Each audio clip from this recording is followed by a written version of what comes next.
Hello comic book fans! Let's go into the second mini-comic release from the Masters Universe Classics line. It's called Hero Unleashed. This is the second part in a three-part saga. The story was also done by Scott Neatlick and written by Tim Seeley. It was drawn by Wellington Alve. As with the previous issue, it was published by Dark Horse Comics, and to have obtained it, you would have had to have gotten the Snake version of Man-at-Arms. The story continues on with He-Man being in Preternia. There's an undisclosed amount of time that happened between that issue into this one. Being that this is a mini-comic, a lot of things have to be condensed, so you have to use your imagination what happens off-panel. He-Man is still in Preternia because he's still trying to find something to help him in his fight against the Snakemen and the Horde in his present day. But the big reveal in this issue is that we're introduced to Hero. After being hinted at back in the 1980s and then finally making an appearance, it was pretty cool to see him on panel. Unfortunately, it is very short-lived. Number one, this is a mini-comic. Like I said, everything is already condensed. And number two, something happens to him and it seems almost as though they just put him in front of us and then bam, he's taken right away. It's really unfortunate that we only got a small glimpse of him in this comic. There's so much potential for him.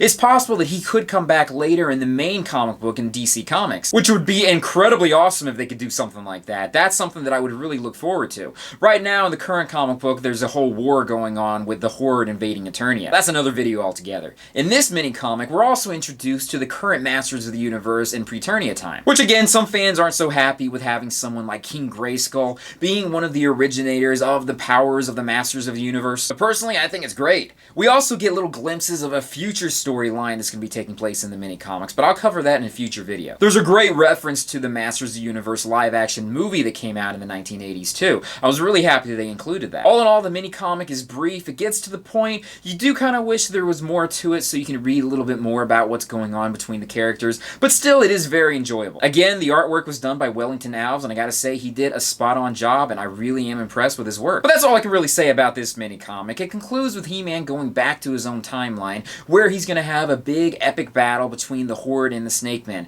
That is pretty cool, and I'll cover that in a future video. But that's it for now. Thank you guys for watching me in this comic book review, and I'll join you in another one very soon. Peace.